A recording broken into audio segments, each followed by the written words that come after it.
Les amis, bonjour, j'espère que vous allez bien. Petit match pour une petite victoire, pour un Barça qui prend les 3 points et met la pression pour le Real Madrid demain, qui affronte Bilbao, qui n'a pas le droit au faux pas, avant la Ligue des Champions et un prochain Classico.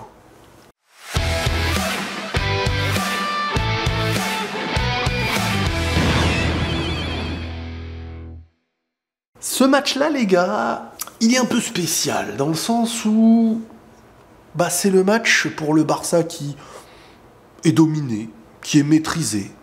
L'adversaire en première mi-temps prend un carton rouge. Le gardien, faute totalement méritée. Rouge totalement mérité. Des hors-jeu. En fait, c'est le match qui peut te rentrer dans la tête. Une équipe qui veut jouer le temps, qui veut jouer qui veut tuer le match, qui veut pourrir le match, comme Las Palmas. Vraiment, c'est le match qui peut te rendre très nerveux, qui peut être piège et tu ne mènes 15-0 quand tu mènes au score en deuxième mi-temps. Et c'est grâce à l'entrée d'un Joao Félix.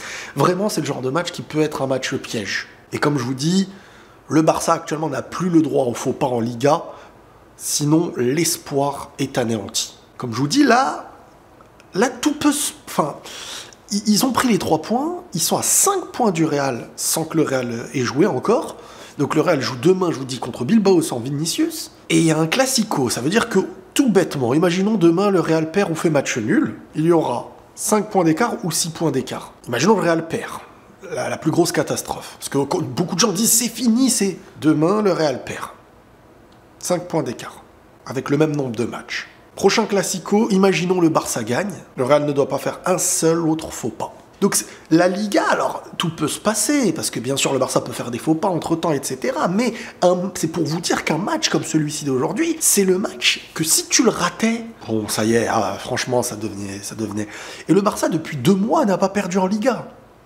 Le Barça, depuis 2 mois, n'a pas perdu en Liga. La Ligue des Champions, elle est encore jouable et ils sont dans la partie du tableau où clairement la finale peut être pour eux. Je veux dire, le Barça peut aller en finale, le PSG peut aller en finale, l'Atlético Madrid peut aller en finale. Ces 3 équipes-là qui, imaginez, si on vous avait dit, vous, supporters du Barça qui écoutez, si on vous avait dit que vous êtes à ça d'une finale et ce qui peut vous empêcher, c'est soit l'Atlético, soit le PSG.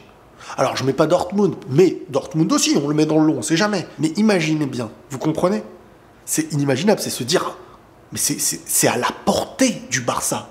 Cette saison, la finale est à la portée du Barça. L'histoire avec Xavi, d'une certaine manière, elle est réglée, parce que si ça se passe mal, ils peuvent le virer, et en interne, ils sont en train de se dire, bon, en vrai de vrai, le coach, il n'y a plus cette histoire de, il faut le virer, il faut machin, truc. Voilà, lui il est focus, l'équipe elle est focus, les supporters ils sont focus, football. Et bizarrement, depuis 2 mois, le Barça, je ne veux pas dire rayonne, mais retrouve certains aspects qu'ils avaient perdus. Alors dans ce match-là, on va revenir. Déjà, il y a Lamine Yamal, on était sur l'attente de ce qu'il avait fait avec l'Espagne. Et bien entendu, là il va y avoir 2 parties, c'est-à-dire ceux qui viendront vous dire, alors en fin de compte, Lamine Yamal... Non, comme je vous dis, il ne faut pas s'attendre à ce que Lamine Yamal, 16 ans... à tous les matchs, soit le mec qui fait des terrains, Et puis, maintenant, Lamine Yamal va être... Plus le temps passe, et au vu de ce qui se passera à l'Euro aussi, parce que là, qui sait, peut-être que l'Euro 2024, sera un petit peu... la Coupe du Monde 98, la Coupe du Monde 2018 sera un petit peu la Coupe du Monde 2018 d'Mbappé. Là où il explose aux yeux du monde, et tu ne joues plus Mbappé de la même manière ensuite. Peut-être que Lamine Yamal va exploser dans cet Euro et tu ne joueras plus Lamine Yamal de la même manière ensuite. Parce qu'aujourd'hui, Lamine Yamal, par exemple, quand je prends le Brésil et tout, sont sur un marquage du 1 contre 1 et tout. Ça, c'est des joueurs, tu peux plus te permettre de faire des marquages en 1 contre 1. Et en Liga, ils l'ont un petit peu plus compris, on va dire, cette année, parce qu'ils le confrontent et ils l'étudient. Lamine Yamal est désormais un joueur étudié. Un joueur à qui tu ne laisseras peut-être pas, hormis en fin de match, quand tu mènes au score, l'équipe s'est découverte et tu fais un contre, et il y a du 1 contre 1 à jouer, comme parfois avec Vinicius et tout. C'est les joueurs, tu ne laisses pas le 1 contre 1. Le 1 contre 1, c'est 3 chances sur 4, 4 chances sur 5 qui te passent, ou que tu dois faire une faute. Donc, c'est des joueurs qui sont beaucoup plus étudiés, et dans un match comme celui-ci, un match où, Las Palmas s'est retrouvé à 10, il y a des personnes qui disent « Ouais, mais c'est bizarre, t'avais plus d'occasions quand ils étaient 11 que quand ils étaient 10, parce que quand ils étaient 11, le principe, c'était d'être un peu plus joueur, et donc moins à reculons, avec toute l'équipe presque qui défend, parce qu'ils savent que dans le duel technique, ils n'auront aucune supériorité. Le truc, c'est qu'à 10 contre 11, t'as compris. C'est fini. Tout le monde va faire l'effort défensif, tout le monde va reculer. Et c'est beaucoup plus perturbant parfois pour des équipes comme le Real, le Barça, de jouer une équipe que tu aurais pu dominer et avoir plus d'espace quand elle veut jouer à 11 contre 11 que quand elle refuse le jeu à 10 contre 11. Maintenant, c'est un match, comme je vous dis, qui aurait pu être piège. Et l'entrée de Joao Félix, alors déjà, il y avait beaucoup d'occasions. Déjà, il y a eu un but refusé de Rafinha. Rafinha que j'ai trouvé bon. Homme du match, si je ne me trompe pas. Buteur, une belle tête, un beau déplacement. Ça me rappelle les ouvertures que De Jong lui faisait quand dans le déplacement, il est intéressant. Il a raté des choses, mais comme je vous dis, voilà, il y a l'action. Et cette action-là, on en parle rapidement. Parce que c'est vrai que c'est flou, c'est très compliqué. Alors, il y a une action où... Ça, c'est le but refusé, hein, pour que vous compreniez bien. C'est le but hors jeu, première mi-temps, je crois. Rafinha est hors jeu, bon, clairement un hors jeu, un très gros hors jeu, mais sur l'action, il ne joue pas du tout l'action et personne ne se soucie de lui. Donc l'action, mais Lewandowski ne touche pas le ballon, bref, il y a un petit cafouillage, la balle revient vers lui, donc c'est le défenseur qui l'a touché, elle revient vers lui, et à ce moment-là, celui-ci marque. Pour moi, des actions comme ça, il y en a déjà eu des validées. Je peux me tromper, mais en fait, moi, je n'arrive pas à comprendre. Parce que des fois, en fait, tout est basé sur une interprétation, mais une interprétation, ça peut changer. Et moi, je m'imagine toujours, t'es en match de Ligue des Champions, retour, et ce but, t'en as besoin à tout prix, s'il n'est pas validé, tu peux péter les plombs. Je me pose la question, je me dis alors, on peut partir du principe qu'il tire l'avantage du fait qu'il était hors jeu au début de l'action. Et donc, forcément, l'action qui a mené, mais l'action ensuite, quand il y a l'action, lui ne joue pas le ballon, le défenseur, c'est le défenseur qui est poussé non pas par celui qui était hors jeu, mais par Lewandowski qui n'était pas hors jeu. Et donc le fait que Lewandowski n'était pas hors jeu, Lewandowski a le droit d'être en duel, parce que lui, si Rafinha était à la place de Lewandowski, qui vient déranger et tout alors qu'il était hors jeu, je me dis d'accord. Mais là en fait, Rafinha n'est qu'à la réception d'un duel entre Lewandowski et le défenseur, qui pousse le défenseur à rendre le ballon au moment où le ballon est rendu, le joueur n'est pas hors jeu. Donc ce qui s'est passé avant n'avait pas d'avantage en soi. Moi c'est comme ça que je le perçois. Maintenant c'est la seule raison que je vois de se dire, mais au début il était clairement hors jeu, que c'était un avantage pour lui d'être à cette position. Mais moi je me dis que c'est au moment où le ballon est censé... à la rigueur, si tu gênes quelque chose, de ton positionnement hors jeu, t'as gêné un gardien, t'as gêné le défenseur dans le duel, mais là sur le coup, j'ai pas cette impression. Bref, ça chamboule pas le match, étant donné que le Barça gagne et prend les 3 points derrière. Mais c'est vrai que ça déjà, c'est perturbant. Maintenant, moi, ce qui me dérange un peu sur les réseaux ensuite, très rapidement, sur les réseaux, il y a une facilité pour les pages de clubs, supporters du Real, du Barça, de tout plein d'équipes, de citer toujours la page ou le site Archivo-VAR. Et moi, je n'arrive pas à comprendre. Archivo-VAR, c'est une page qui n'est pas une institution officielle de la VAR, qui vient dire, en fait, parce que la VAR officielle, c'est celle qui est dans le camion, et qui vient nous dire, voilà, on a étudié ça, c'est pas ça, c'est ça, pour nous, il y a ça, ou pour nous, il y a pas...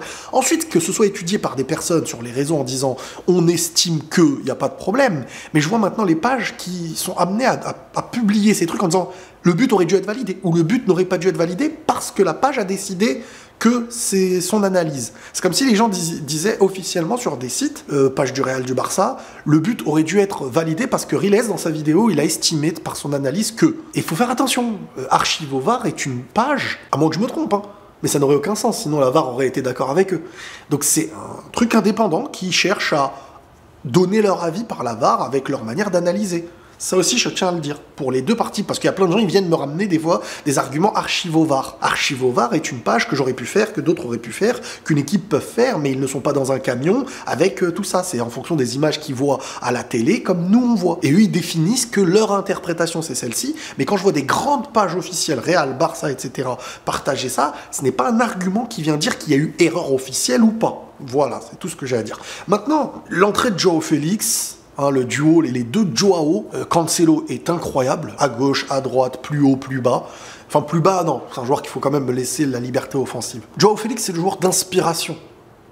C'est le joueur, voilà, c'est dommage que son poste est un peu bizarre.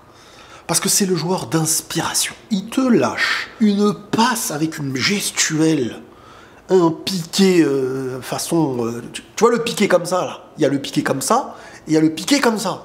Et ben lui, il te lâche le piqué comme ça, quoi. Qui donne un effet au ballon. L'appel est parfait, parce que Rafinha, on peut lui reprocher beaucoup de choses, mais dans ses déplacements, il y a toujours une volonté intelligente et athlétique. Et donc, sur le coup, Le jeu de tête, il a un très bon jeu de tête, Rafinha. Le déplacement est parfait, le jeu de tête est bon, 1-0, et le Barça déroule derrière avec Las Palmas qui aurait pu mettre en danger sur des petits détails, mais totalement dominé, à 10 contre 11, c'est totalement mérité pour le Barça. Et voilà, j'ai bien aimé aussi, ah oui, l'action du raté de fou de Joao Félix, Koundé, hyper intéressant, qui se replace, contre-appel, tac, il revient, il repart, il fait l'appel, la passe appuyée. Koundé qui, ça y est, on lui a dit maintenant ton poste c'est arrière droit. Alors pour moi c'est pas le meilleur poste parce que je le vois pas être comme ça ou fixer des 1 contre 1. Il est quand même assez robotique comme joueur, mais très solide et bon défensivement. Mais c'est vrai que dans une équipe qui prend l'eau, je le vois plus moins apporté offensivement, ne pas être monstrueux défensivement sur un côté, parce que le côté, c'est ça, hein, on demande. Hein. Mais temporairement, c'est ce que le Barça fait. Koubarsi, moi les gars, je suis sous le charme. Son football balle au pied, ses ouvertures, sa vista, c'est sublime. C'est sublime, j'aime beaucoup. Koubarsi, à chaque fois que je le regarde, je me dis, bon, il va se trouver dans ce match ou pas? Ça va être à quel moment il va avoir ses failles. Bon, parce qu'au fond de moi, déjà, je le souhaite, parce que je suis pour le Real, donc voir le Barça qui échoue, ça me dérange pas. Je sais faire la distinction entre ce que je veux et ce que je vois, mais il est vraiment, vraiment, vraiment d'une maturité, d'une couverture de jeu. Il est... Je vais vous dire, l'autre fois, j'en ai parlé, et j'espère que ça va être bien compris, il y a des aspects chez lui qui me font penser à Thiago Silva. Et là, je vous donne de la référence. C'est-à-dire, je ne viens pas le comparer, je donne une référence. Des choses qui me font penser à cette référence dans certains points positifs de l'assurance mentale, la sérénité balle au pied, la relance. C'est un gars, vraiment, il est maître de sa défense. Vraiment. Après avoir, hein, je veux dire, il est jeune, hein. Faut lui laisser le temps. C'est pas parce que demain, s'il se fait dribbler demain, faut dire, ah bon, en fin de compte, non, il est jeune, faut lui laisser le temps. Mais il a quelque chose de fou. Donc voilà, Lamine Yamal qui aura été sur un match très moyen, mais voilà, c'est le genre de joueur aussi, tu sais que le moindre espace que tu lui laisses, il cherche la passe, le truc. Ces postes-là, c'est des matchs où tu auras peut-être pas fait la différence face à des équipes regroupées, des équipes qui te laisseront le moindre espace parce qu'elles seront reloues à jouer. Mais voilà, ça ne change rien à son poste ou au talent ou à l'avancée qu'il doit avoir et continuera d'avoir. Voilà, le Barça a fait le job. Xavi qui était derrière une vitrine parce qu'il était suspendu. Et un Gundogan qui sait trouver les appels. Un Lewandowski qui a quand même eu des ratés, même s'il n'a pas été mauvais du tout, mais il y a eu des ratés dans le sens où il y a des moments où, voilà, et surtout en première mi-temps, beaucoup de doutes, même s'il y a un but refusé, mais beaucoup de doutes dans certaines de ses actions. Attention à ne pas rechuter parce que mentalement il avait récupéré la confiance. Bref, Barcelone va bien, Barcelone peut jouer pour la C1, Barcelone peut faire douter le Real. Si le Real, on verra demain, on en reparlera. J'espère qu'ils vont être des bonhommes, qu'ils vont pas être impactés par la pression mise par le Barça et ces 3 points pris avant le Real. Et on verra, on en reparle demain. Les amis, prenez tous soin de vous et la paix sur vous.